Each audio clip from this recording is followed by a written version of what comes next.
안녕하세요. 30대 꽃다운 나이에 이혼이란 산을 넘은 여성입니다. 세상에 안 힘든 사람 없다는 거 알지만 그래도 힘들 때면 저는 사연이나 커뮤니티를 꼭 한번 탐방하게 되는 습관이 있어요. 나만 힘든 게 아니라는 걸 확인받고 위로받는 것이 제가 스트레스를 이겨내는 방법이거든요. 그래서 사연을 돌고 돌며 청취하기만 했는데 제가 사연자가 되어볼 줄은 또 몰랐네요. 아마 이번엔 직접적으로 제 처지를 공유하고 동정받고 싶어서 그런가 봅니다.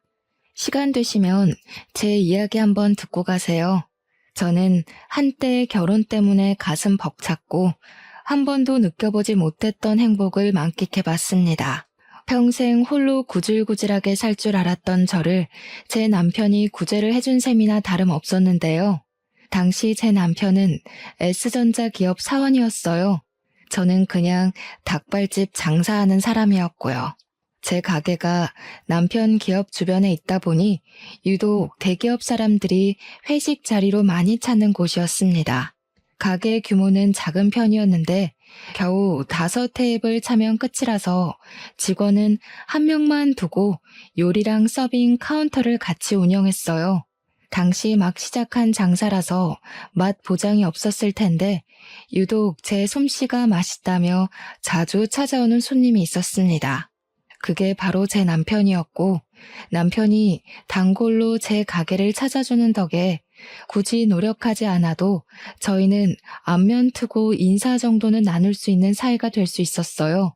남편은 제게 가끔씩 유치한 기념일 선물도 주었습니다. 거창한 건 아니었고 어린애들이나 챙기는 화이트데이 같은 거 있잖아요. 회사에서 많이 받았다면서 예쁘게 포장된 사탕이나 초콜릿, 빼빼로 같은 걸 꼭 제게 주곤 했어요. 그날마다 회식을 오기도 했고요. 젊어 보여서 몰랐는데 남편은 부서에서 팀장직을 맡고 있는 유능한 사원이라고 하더라고요. 그건 남편이랑 같이 온 동료분들이 남편을 치켜 세워주며 저한테 자랑해줘서 알게 된 사실입니다. 솔직히 자기 일 열심히 하고 전문적인 사람 보면 매력적이지 않습니까? 게다가 남편이 저를 다정하게 챙겨주기까지 했으니 제 마음이 흔들렸던 건 사실이에요. 그렇다고 티를 내진 못했어요. 남편은 말 그대로 대기업 팀장이고 저는 닭발집 사장인걸요. 제 눈에 훌륭해 보였던 남편은 남편 수준에 맞는 여자와 잘 어울린다고 생각했기 때문에 감히 제가 넘볼산은 아니라고 생각했습니다. 그렇게 저 혼자 남편으로부터 마음의 선을 단단히 긋고 지냈는데 어쩌다가 남편과 결혼까지 하게 된 줄 아시나요? 바로 생각지도 못한 저희 아르바이트생 때문이었습니다. 저랑 같이 일했던 아르바이트생이 한날 돈을 들고 튀어버렸지 뭐예요. 그 아르바이트생은 집안이 가난해서 대학교도 못 가고 아르바이트만 빙빙 도는 친구였는데 군대를 다녀오고 스펙도 없는 상황에서 장사 아르바이트만 뛰며 열심히 살던 친구였어요.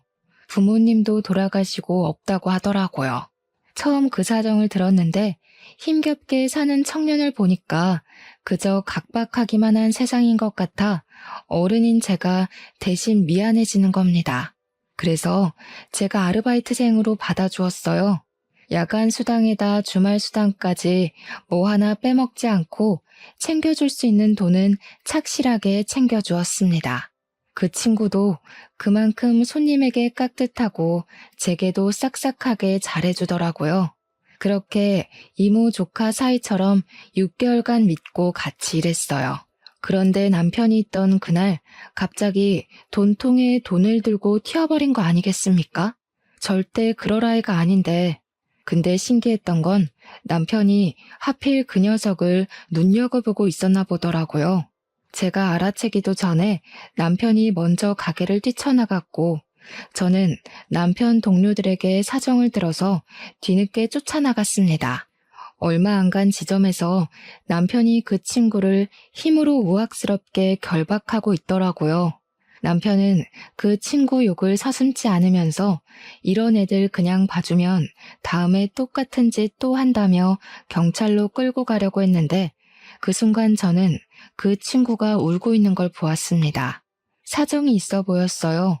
그래서 제가 되레 남편을 진정시키며 난 괜찮다고 그 친구를 풀어달라 했습니다. 남편은 제 뜻을 이해 못했지만 제 뜻에 따라주었어요. 지금 생각해보니 아마 저를 좋아하고 있던 터라 그랬던 것 같네요. 남편이 손을 놓자마자 그 친구는 우리한테 고맙단 인사도 안 하고 도망을 쳤습니다. 그러자 남편은 또 자기 일처럼 그 친구를 향해 화를 내줬는데 남편은 저더러 그 친구 월급 아직 못 준 거 있으면 절대 주지 말라고 조언까지 했습니다. 당시에는 남편의 그런 마음이 저를 과도하게 걱정해주는 것 같아 얼마나 고마웠는지 몰라요. 남의 일을 그렇게 신경 써주기가 쉽지 않잖아요.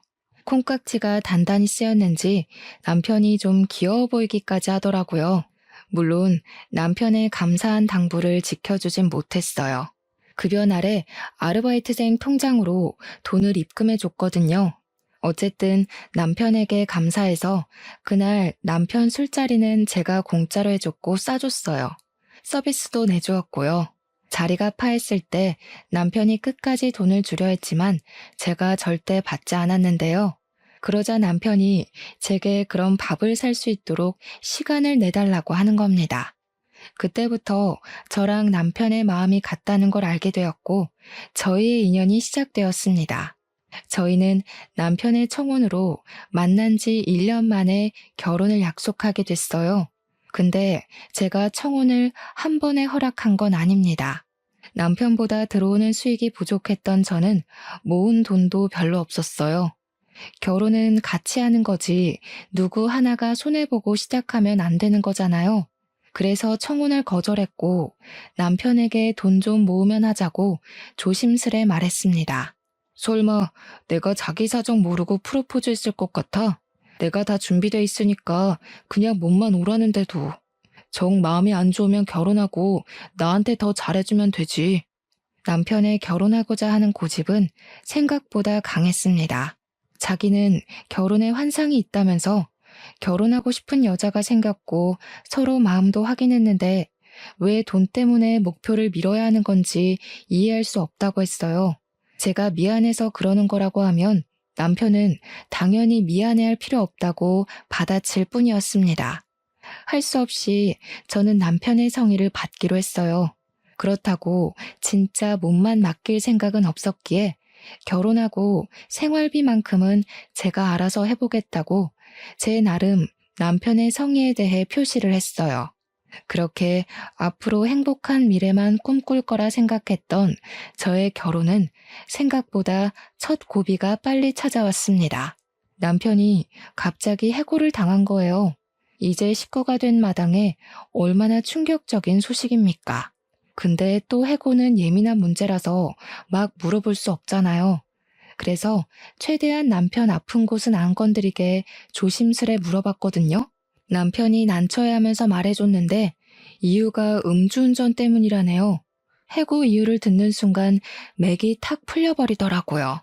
회사에 막중한 피해를 입혔다든지 상사랑 무슨 갈등이 있었다든지 남편에게 상당히 속상한 이유일 줄 알았는데 음주운전이라니 남편 말로는 한 잔만 마셔서 괜찮을 줄 알았대요. 근데 재수없게 음주 단속에 걸렸고 심지어 측정 거부하다가 경찰이랑 실랑이까지 벌였다고 하는 거 아닙니까? 그래서 해고를 당했다고 했어요. 남편이 100번, 1000번 잘못한 일이고 저도 그 소리 듣고 남편을 많이 나무랐습니다. 그런데 한편으로는 음주운전이 잘못인 거 아는데 힘들게 입사한 대기업에서 음주운전 한 번 했다고 막 해고를 시켜버리는 건지 순응하기가 싫더라고요. 저도 당시엔 심장이 벌렁거려 그런 아니란 생각을 했던 것 같습니다. 어처구니 없는 일은 이뿐만이 아니었어요. 남편이 주로 우편물 오면 확인을 하고 버릴 건 버리고 했기 때문에 저는 우편물을 일체 신경 쓰지 않았어요. 제가 신용카드를 쓰는 것도 아니고 딱히 제 앞으로 올 만한 건 없었거든요. 그래서 그동안 몰랐는데 남편이 늦잠을 자던 날 저는 출근 준비를 하던 시간이었거든요. 주방을 들락날락 하는데 식탁 밑에 우편물 하나가 떨어져 있더라고요. 보니까 건강보험 자격에 관한 내용이었습니다. 남편이 제 밑으로 건강보험이 이전됐더라고요. 그건 일을 그만뒀을 때 오는 거잖아요. 남편이 해고당해서 일을 안 하고 있으니 건강보험이 내 밑으로 들어오겠다 생각은 했었어요. 근데 문제는 날짜라는 겁니다. 날짜가 남편이 해고된 날의 일자가 아니었어요. 남편의 보험 자격 상실 시기가 우리 결혼식 날짜보다 일주일 전으로 기재되어 있더라고요. 이게 어떻게 된 사실인가 싶어서 늦잠 자는 남편을 깨워 추궁을 했어요. 남편은 문구적거리며 일어나더니 우편물을 보고는 정신을 번쩍 차렸습니다. 자고 일어나서 그런지 변명을 생각할 정신도 없었나 봐요. 다짜고짜 제 앞에 무릎을 꿇으면서 잘못했다고 사과를 하는 게 아니겠어요? 사실은 남편이 결혼 전에 해고가 된 것이 맞고 자기가 이 사실을 밝히면 제가 결혼을 물을까봐 숨겼다고 하더라고요. 그동안 제가 차려주는 아침을 먹고 일을 나간 것도 출근하는 척이었대요. 어쩐지 다시 생각해보면 남편이 재택근무도 자주 하고 매일 늦잠을 자긴 했었어요. 제가 대기업 사정까진 잘 몰라서 그땐 남편이 그냥 정말로 자유롭게 재택근무를 많이 할 수 있는 좋은 회사를 다니고 있구나. 그렇게만 생각했습니다. 누가 해고당해서 출근하는 척 연기를 하고 있는 줄 알았겠습니까? 그런 거짓말을 할 거란 상상도 못했는걸요. 순간적으로 열이 확 오른 저는 남편에게 끝내 솔직하게 말했어야지 라고 하면서 처음으로 성질을 냈습니다. 남편이 더 기가 죽어서는 고개를 아예 못 들더라고요. 제가 마음이 참 약한 사람이거든요. 화가 나는 건 화가 나는 거고 남편이 주눅 들어있는 모습을 보니까 저한테 말 못하고 혼자 끙끙 앓으며 마음고생한 게 안타까운 거 있죠. 그리고 이미 저는 결혼을 해버렸고 결혼이 장난도 아닌데 결혼한 지 얼마나 됐다고 바로 이혼을 하겠습니까? 그래도 남편이 나쁜 마음으로 제게 숨긴 것은 아닌데다가 저 몰래 새 일자리를 찾고 있었다길래 일단은 한번 봐줬어요. 그렇게 고비를 잘 넘겼다고 생각했습니다. 그리고 다음 날부터 제가 좀 바빠졌어요. 남편이 일을 구하기 전까지는 일단 제 수익으로 저희 살림을 완전히 해결해야 되잖아요. 원래부터 생활비는 제 몫이었으니 감당할 수 있었는데 그 외에 부수적인 돈까지 전부 제 돈으로 해결을 해야 되니까 좀 많이 버거울 것 같더라고요. 그래서 저는 원래 오후부터 장사를 했던 걸 늘려서 오전부터 시작을 했고 배달은 가까운 곳만 했는데 이젠 업체를 신청해 넓게도 운영하였습니다. 그 덕에 제 가게는 생각보다 빨리 성장했어요. 5테이블 규모로는 적어서 가게 이전까지 필요했을 정도였죠. 저랑 남편은 활기를 갖고 같이 부동산 알아봤습니다. 남편이 대기업 다녔던지라 똑똑해서 중개사 말장난에 놀아나질 않더라고요. 참 듬직했어요. 똑똑한 남편 덕에 제 가게는 입지도 괜찮고 매 물가 흥정도 잘 돼서 좋은 새 출발을 할 수 있었습니다. 다만 이젠 직원이 무조건 있어야 하는 규모였기 때문에 아르바이트생 면접도 봤어요. 남편이 자기 일 구하기 전까지 제 가게 일을 도와준다고 했거든요. 그래서 아르바이트생 뽑는 것부터 가게에 드릴 물품까지 남편이 꼼꼼하게 확인하고 주도해 주었습니다. 그렇게 시작한 장사는 규모를 참 잘 키웠다고 생각할 만큼 잘 되었어요. 일손 부족했는데 남편의 존재가 특히 제게 도움이 많이 되었습니다. 데뷔를 빨리 했기 때문인지 저희는 남편이 백수인 것에 비해 궁핍은 쉽게 피해갈 수 있었어요. 그건 제가 월급쟁이가 아니었던 덕이 컸을 겁니다. 저는 혹시라도 우리 부부 살아가는 데에 경제적 고충이 따를까봐 일을 쉬지 않고 출근했어요. 하루쯤은 쉬어도 된다는 남편의 걱정에도 불구하고 늘 제가 직접 직원들과 음식들, 손님들까지 정성스레 신경을 썼습니다. 역시 사람은 무리를 하게 되면 병이 나기 마련이더라고요. 한날 아침 일어났는데 몸에 열이 펄펄 난 거 있죠. 아마 일도 바쁜데 이번에 잘해주던 주방 이모가 그만두는 바람에 제가 요리까지 뛰어서 더 병이 난 것 같았어요.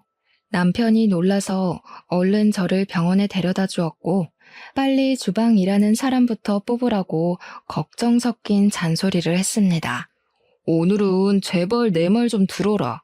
나는 네 남편이잖아. 너만 내조해? 나도 외조 좀 하자. 내가 가게 봐주는데 뭐가 그렇게 걱정이야.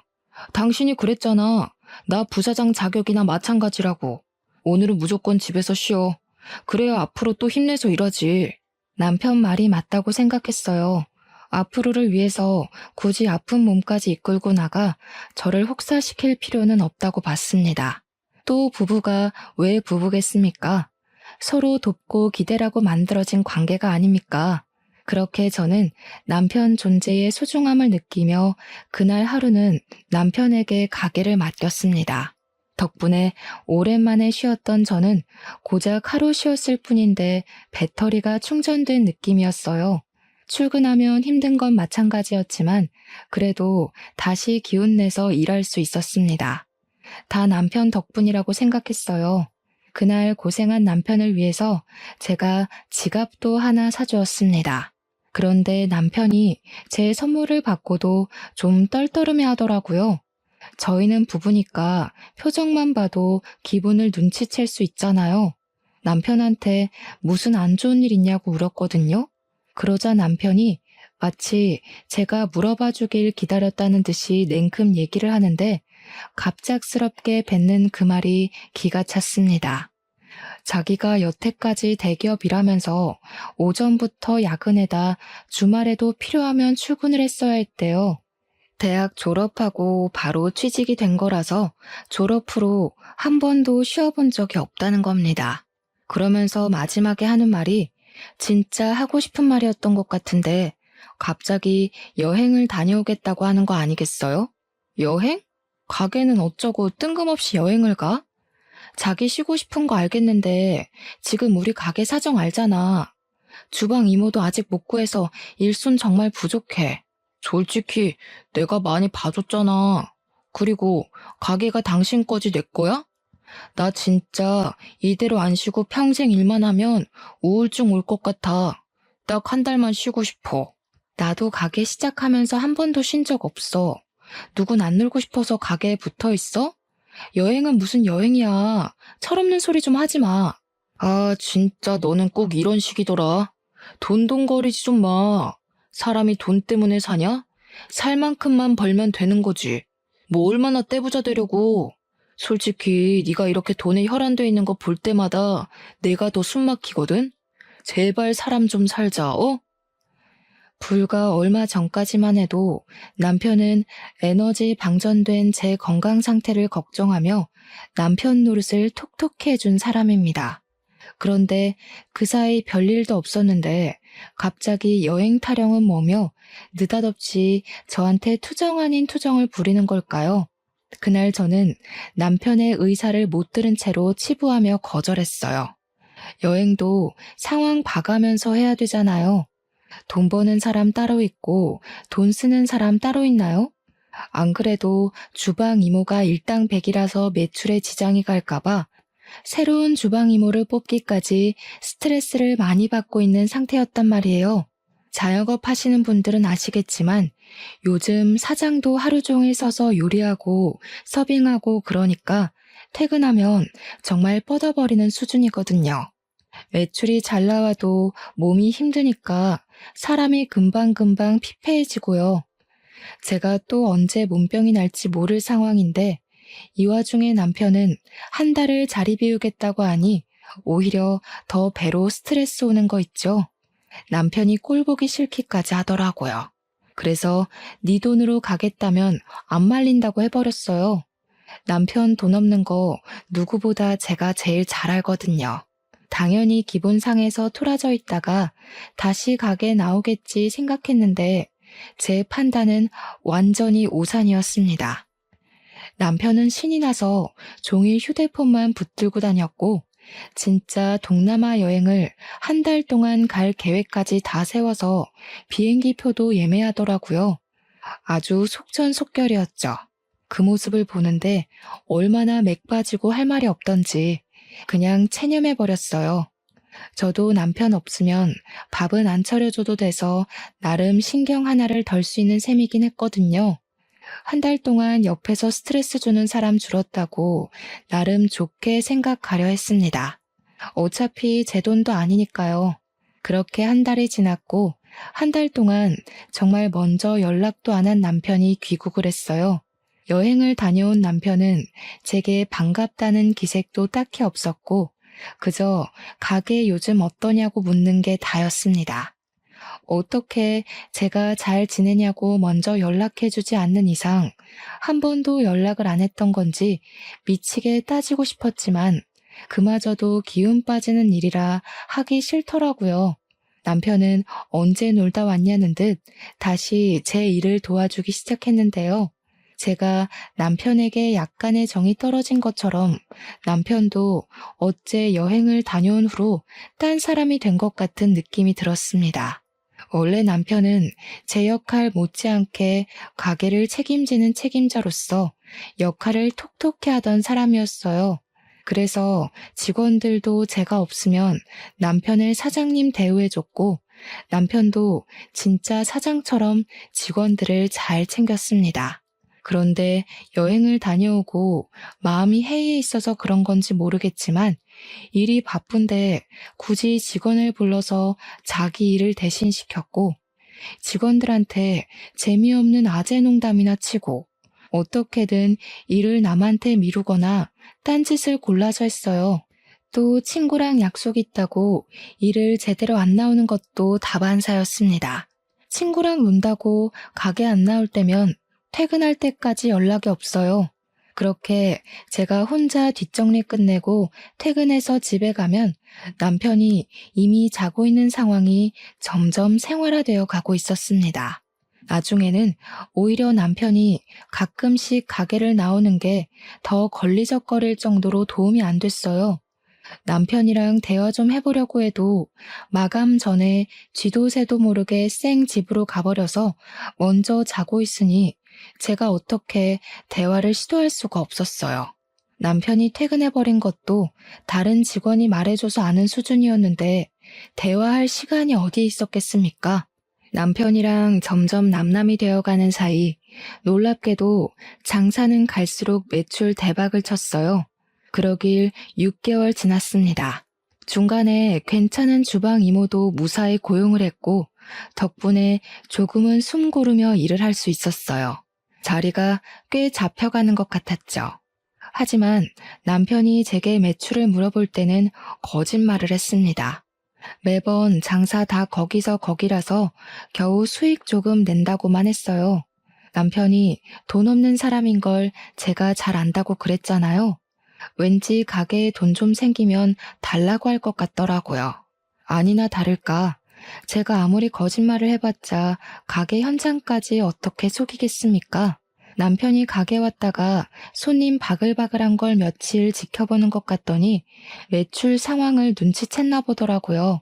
똑똑한 머리를 그런데 굴리니까 얼마나 볼품없고 째째해 보이는지 몰라요.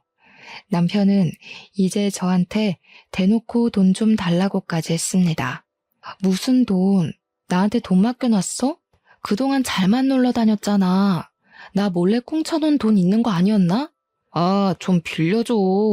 내가 돈이 어딨어. 그거는 친구들이 다 사준다고 하니까 나갔던 거지. 당신 아니면 나 돈 나올 구멍 없는 거 알잖아. 그래도 내가 엄연히 대기업 다녔던 사람인데 돈 한 푼 없어서 친구들한테 얻어먹기만 하는 거 얼마나 쪽팔린지 아냐? 그러니까 지금 놀려고 돈 달라는 거잖아. 노는 게 아니면 일도 안 하면서 무슨 돈이 왜 필요한데? 와, 어이없네. 지금 나 백수라고 무시하냐? 대기업은 아무나 들어가는 줄 알아? 원서 넣으면 바로 합격인 줄 아냐고. 그리고 요즘 파릇파릇한 애들이 치고 자꾸 올라와서 그 확률 뚫으려면 엄청 스트레스 받거든? 꼭 머리 안 쓰고 무식하게 돈 버는 애들이 천재들 욕한다니까. 무슨 대화를 못하겠다, 대화를. 남편은 저더러 백수 문제는 남자 자존심 문제로도 연결된다면서 사과를 요구했습니다. 지금 저한테 무식하게 돈 번다고 한 사람이 누군데 자존심을 논하는지 모르겠더군요. 기가 막혀서 개무시하고 돌아섰는데 남편이 돈이 급했는지 다시 제 앞을 막아섰어요. 나 언제 또 대기업 들어갈지 몰라. 이런 식으로 나오면 나중에 얼마나 후회하려고 그러냐? 설마 나한테 돈 주기 싫어서 그래? 싫어. 너 취업 핑계로 논 지가 벌써 반개월이 다 돼가. 나 믿고 계속 놀고 먹을 심상 같은데 나 당신 마누라지 네 엄마 아니야. 일 안 할 거면 혼자 손가락 빨아야지. 그리고 똑똑한 사람이 왜 자꾸 무식하게 번 돈을 탐내냐? 나가서 똑똑하게 벌어서 똑똑한 돈 쓰던가. 머리가 안 되면 몸뚱이라도 멀쩡해야 되는데 어째 더 쓸모없어서 안타깝네. 남편은 제 말에 자존심 상해서 토라졌고 저더러 돈 번다고 유세 떨지 말라 소리쳤습니다. 그러면서 우리 결혼할 때 돈 없는 나를 위해서 집이랑 차까지 다 자기가 해오지 않았냐고 하더라고요. 물론 남편이 제 생각해서 집도 차도 해줬죠. 그래서 그게 완전히 제 건가요? 집도 남편 명의로 되어 있고 차도 내가 운전을 못해서 자기 혼자 타고 다니는 주제에 마치 저를 위해서 전부를 바친 것처럼 말을 하는 게 웃겼습니다. 당시 집이랑 차로 청혼을 받았을 땐 그렇게 낭만적이라고 생각했는데 현실을 제대로 알고 보니까 제가 확실히 콩깍지에 눈이 가리긴 했더라고요. 어쨌든 더 이상 집과 차에 감흥이 없어서 남편한테 있는 그대로의 감정을 말했더니 이젠 남편이 저더러 양아치라고 욕을 하기 시작했어요. 솔직히 집이랑 차는 내 돈이 아니면 부모님 돈으로라도 대줘야 하는 거야. 근데 그거 내가 다 봐줬잖아. 이제 와서 명의 얘기를 한다고? 그 말은 지금 집이랑 차가 갖고 싶다는 거야, 뭐야? 누가 그렇대? 네가 집이랑 차 다 네 거라고 하는 것처럼 나도 생활비랑 용돈 다 내 거라고 말하는 건데 우리 집 돌아가는 수익 전부 다 내 거잖아. 근데 내가 왜 당신한테 돈을 줘야 되냐는 거지. 집 있고 차 있는 양반이 내 돈까지 탐내려고? 부부끼리 네 거 내 거 따지는 인간들 보면 진짜 밥맛 떨어졌는데 그 밥맛이 내 옆에도 있었네. 우리 부모님이 너 착한 줄 알고 얼마나 좋아했는데 진짜 실망이다. 저희는 일 때문에 서울에 살았는데 시부모는 원래 시골 사람이라서 내내 시골에만 계셨어요. 남편이 대기업 들어가는 덕에 시부모가 아들 잘 키웠다고 그렇게 좋아했고 며느리인 저를 보고도 항상 좋은 처자가 아들 옆에 붙었다며 잘해주셨던 분들입니다. 저희가 시댁에 방문하면 늘 제 입맛에 맞춰서 음식을 준비해주기도 했어요. 그래서 저도 시부모가 좋아서 참 잘 따랐고 명절마다 늘 시댁에 먼저 들려 인사한 뒤 친정을 내려갔습니다. 시댁에 드린 용돈도 친정에 주는 만큼 제가 항상 따로 챙겨줬어요. 그때마다 시부모는 꼭 10만 원씩 다시 돌려주곤 했습니다. 며느리가 좋아서 주는 용돈이라면서요. 그런 좋은 부모 밑에서 이런 철딱선이 없는 아들이 있다는 게 너무 안타까울 따름이었습니다. 남편은 그날로 제게 돈을 못 받아가 근 2주를 삐쳐 있었어요. 진짜 대단하지 않습니까? 근데 더 대단한 건 토라진 걸 표시라도 하고 싶었는지 자기 집이니까 집주인 마음대로 할 거라고 제 베개랑 여분 이불을 방문 밖에 내놨더라고요. 퇴근하고 왔는데 굉장히 황당했습니다. 저희 집은 3룸이라서 하나는 방, 하나는 드레스룸으로 쓰고 있었어요. 마땅히 잘만한 방이 없어서 저는 할 수 없이 거실 소파에서 잤습니다. 남편이 삐쳐있는 기간 동안 말이죠. 남편은 사춘기 소년이 반항하는 것처럼 가게에도 안 나타났고 출퇴근할 땐 자는 건지 방 밖으로 나오질 않았어요. 부부가 한 지붕 아래 사는데도 서로 얼굴 잘 못 보고 살았습니다. 제가 돈을 안 줬으니 돈이 없어서 더 이상 남편이 외출은 못하고 있는 줄 알았는데 그건 또 아니더라고요. 어쩔 땐 새벽에 퇴근하는 저보다 늦게 들어올 때가 있었어요. 그러든가 말든가 저를 투명인간 취급하는 사람에게 저도 똑같이 무시해주며 지냈을 뿐입니다. 그러던 어느 날이었어요. 출근하려고 신발장을 나갔는데 처음 보는 남자 구두가 한 켤레 있더라고요. 남편한테 분명 돈이 없을 텐데 왜 새 것인 남자 구두가 있는 건지 몰랐습니다. 신발장을 열어보니까 처음 보는 신발이 구두 말고도 몇 개 더 있더라고요. 솔직히 돈도 없는 양반이 어디서 돈이 나서 저런 걸 샀나 궁금하잖아요. 그래서 우리 사이에 침묵을 깨기 위해서 제가 먼저 안방 찾아가 노크를 했습니다. 근데 남편이 아직 자고 있는 건지 반응이 없더라고요. 방문도 잠겨 있었어요. 저는 출근 시간 때문에 할 수 없이 추궁은 뒤로 미뤘고 가게로 갔습니다. 저희 가게는 저녁부터 피크라서 오전이랑 낮에는 거의 배달만 있었는데요. 그날도 매장이 조용하고 평범했던 날이었어요. 제가 한참 남편 새 신발 생각 때문에 정신 팔려 있을 무렵 손님이 들어왔는데 반사적으로 인사를 하려는 그때 저는 들어온 손님을 한참 쳐다보는 실례를 저질렀습니다. 안녕하셨어요, 사장님. 저 기억하실지 모르겠는데 희성이에요. 사장님 닭발집에서 돈 훔쳐갔던. 어디서 봤나 했더니 친구가 자신을 설명해주는 덕에 바로 떠올릴 수 있었어요. 당시에 그 친구가 27살이었는데 다시 나타난 그날은 제법 30을 앞둔 티가 나는 행색이더라고요. 일단 저는 너무 놀라고 반가워서 얼른 그 친구한테 쫓아가 인사를 했습니다. 멋있어졌다고 어떻게 지냈냐고 정신없이 안부를 물었죠. 그래도 한때 믿고 일했던 귀여운 친구였거든요. 근데 반가워서 들뜬 저와 달리 그 친구 표정은 기운이 없더라고요. 저한테 미안해하는 것 같았습니다. 아니나 다를까 그 친구가 나를 찾아온 것이 바로 그 이유였어요.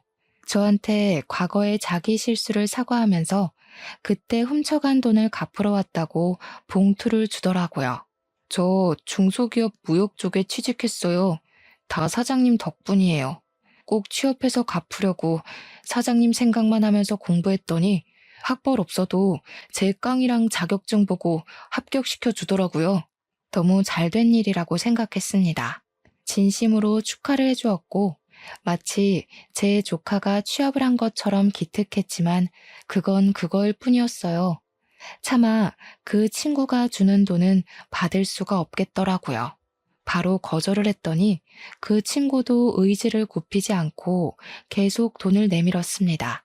너 사정 어려운 거 알고 그냥 보낸 거야. 네가 나쁜 애 아니라는 것도 알고 있었고 또 날 안 잊고 이렇게 사과하러 와줬잖아. 그걸로 이미 다 갚은 거지. 그래도 그 친구가 제게 죄책감을 갖고 있는 것 같아서 그 봉투를 받았어요. 그리고 다시 그 친구에게 돌려주면서 취업 축하 용돈이라고 했습니다. 그러니까 그 친구가 참고 있던 눈물을 보이더라고요. 부모 형제 없이 얼마나 이악 물고 컸을까 싶어 제 마음이 다 아팠어요. 일단 저는 이 기특한 친구에게 밥 한 끼 대접하려고 그 친구를 한쪽에 앉히고 직원들에게 식사 준비를 부탁했습니다. 그리곤 그간의 안부를 나누게 되었는데요. 한참 얘기하다 보니 그날 소매치기 사건까지 얘기하게 돼버렸어요. 자연스레 남편도 언급이 되었죠. 제가 그 친구에게 그때 널 붙잡았던 남자랑 결혼하게 되었다고 했더니 놀랄 줄 알았는데 의외로 무반응이더라고요. 근데 놀랍게도 그 이유가 다 있었어요. 그 친구는 무반응이었던 게 아니라 난감해서 입을 다물고 있었던 것이었습니다. 잠깐 고민하는 것 같더니 저한테 자기 폰을 건네더라고요. 그리곤 뜬금없이 여러 가지 동영상을 보여줬어요. 하지만 그 안의 영상은 전혀 뜬금없는 것이 아니었고 제 인생의 가장 큰 고비로 찾아오게 되었어요. 영상 안에는 남편이 있었습니다. 남편 옆에는 웬 여자가 있었는데 그 여자는 다름 아닌 과거에 저희 가게를 그만둔 주방 이모지 뭡니까? 둘은 사이좋게 팔짱을 끼고 있었고 동영상 끝자락엔 두 사람이 모텔 들어가는 모습이 찍혀 있었습니다. 이미 이것만으로도 저는 남편에게 모든 믿음이 바닥나 버렸어요. 근데 그 친구가 뭘 하나 더 보여주더라고요. 녹음 파일이었는데 들어보니 그 친구는 우리 가게를 처음 온 게 아니었습니다. 하필 제가 아팠던 날 왔던 것 같아요. 녹음 파일 안에서는 우리 가게 직원 목소리가 들렸는데 계산하는 상황 같았습니다. 근데 그 친구가 큰 목소리 말고 주변 소음을 집중해서 들어보라고 하더라고요. 그랬더니 놀랍게도 남편 목소리가 겹쳐 들렸어요. 녹음 날짜를 확인했는데 역시나 제가 아팠던 날이 맞았습니다. 저는 진정이 안 되는 심장을 부여잡고 좀 더 녹음 내용을 자세히 들어보았어요. 거기서 완전 기가 막힌 사실을 알게 되었습니다. 남편이 매니저 직원한테 현금 좀 빼가갔다는 말이 들렸고 매니저는 잔돈이 모자라서 안 된다고 실랑이를 벌이고 있는 중이었어요. 그 친구는 저한테 인사를 하러 온 거였는데 그때 저는 가게에 없었고 과거에 자기를 붙잡았던 그 남자만 있다는 걸 알았다네요. 그래서 다른 직원한테 조심스레 남편과 저의 관계를 물어본 후에야 부부 사이인 걸 알았다고 했습니다. 그 친구 눈에 남편의 태도나 행실이 불량해 보였나 봐요. 그 친구는 그날 계산하면서 몰래 녹음을 해야 할 것만 같았고 끝내 현금을 빼간 남편을 몰래 쫓았다고 했습니다. 그렇게 얻어 걸린 게 남편이랑 주방 이모가 모텔 앞에서 만나는 장면이었다고 했어요. 그러니까 남편은 그날 내 가게에서 모텔비를 챙겨 주방 이모랑 놀았던 겁니다. 그 친구한테 이런 모습 보인 게 창피하지만 덕분에 제가 앞으로 어떻게 행동해야 될지 감이 잡혀서 고마웠어요. 보답은 나중에 진정이 되면 다시 만나서 해주기로 했고 일단 급하게 증거물을 받았습니다. 그렇게 저는 근무 중간에 처음으로 퇴근을 했어요. 제 전화도 안 받는 남편을 속으로 쌍욕하며 바로 집에 갔는데 미치고 팔짝할 노릇이 저를 기다리고 있더라고요. 마치 저더러 수많은 증거를 갖고 위자료 챙기라고 하늘이 도와주는 듯 했습니다. 제가 집 안에 들어가니 신발장에는 처음 보는 여자 신발이 있었어요. 이미 불륜이란 걸 알고 왔지만 직접 보니까 순간 심장이 덜컥 내려앉더라고요. 그래도 그 흥분감이 저를 더 미치게 만들어줬던 것 같아 오히려 도움이 되었습니다. 집 안으로 더 들어가 보니까 안방에서 웃고 떠드는 소리가 새어나오더라고요. 자기 집이라고 자기 마음대로 여자까지 들이는 남편한테 순간 화가 났습니다. 이럴 거면 마누라라는 게 왜 있는데요? 평생 혼자서 여자 갈아치우며 살다가 고독사해버리지. 제 눈에 잡힌 이상 저는 일단 그들과 곱게 마주보고 대화하기 싫었습니다. 어떻게든 눈물을 쏙 빼놓고 싶어서 서둘러 주위를 둘러봤고 신발장에 소화기를 발견했어요. 핀을 빼고서 소화기를 들고 가 방문을 열었죠. 둘이 침대 위에서 나란히 누워 휴대폰으로 놀고 있길래 그대로 가서 소화기를 분사해줬습니다. 허우적거리는 둘을 쫓아다니면서 가루범벅으로 만들어버렸어요. 소화기를 난생 처음 써봤는데 그런 식으로 쓰게 될 줄은 상상도 못했네요. 소화기가 또 거의 새 거였던지라 분사력도 좋더라고요. 제가 정신 나간 사람처럼 멈출 생각을 안 했더니 나중에는 보이지도 않는 곳에서 남편이 콜록거리며 쌍욕을 하기 시작했어요. 아씨, 내 눈! 야, 어딨어? 너 오늘 내 손에 죽을 줄 알아. 정신이 나가도 정도껏 나가야지. 뭐 하는 짓이야? 내 돈 훔쳐서 모텔 가는 너만큼 정신 나갔을까? 아무리 바람 피우고 싶어도 그렇지. 어쩜 저렇게 수준 떨어지는 사람을 골랐대? 애 딸린 아줌마가 취향이었니? 그 주방 이모한테는 아들이 하나 있어요. 중학생인가 고등학생이었을 겁니다. 그래서 그 이모 나이가 꽤 많았다는 거예요. 남편보다 무려 10살이나 더 들었죠. 무슨 조합인지는 모르겠던 저는 단지 기가 차서 둘 낯짝을 다시 보기 위해 베란다에 있는 호수를 끌어왔습니다. 둘의 형상이 비치는 곳으로 분사를 했어요.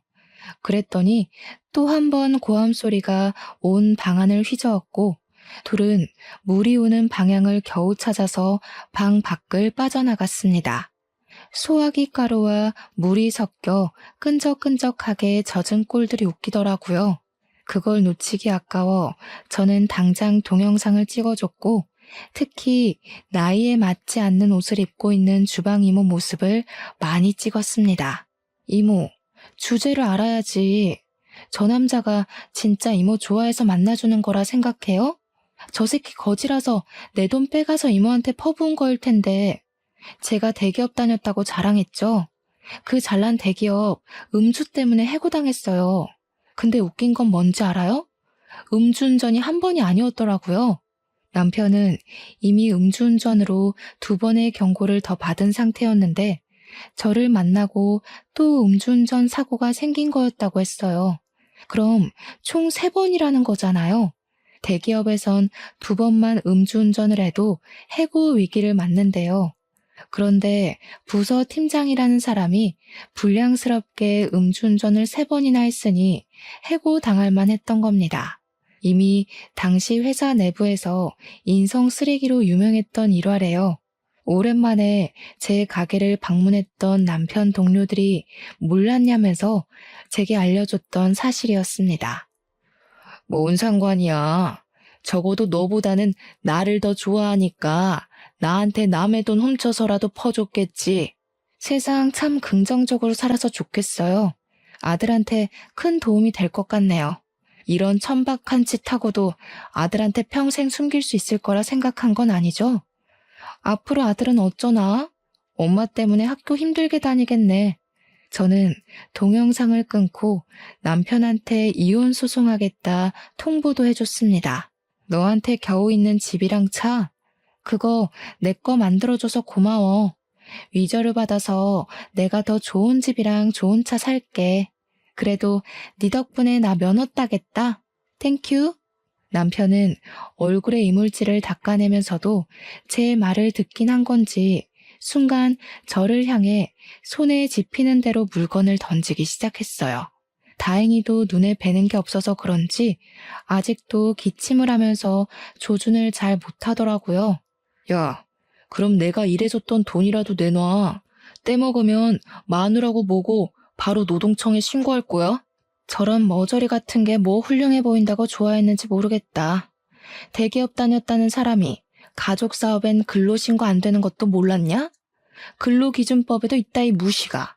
그러니까 네가 술 먹고 해고나 되는 거야.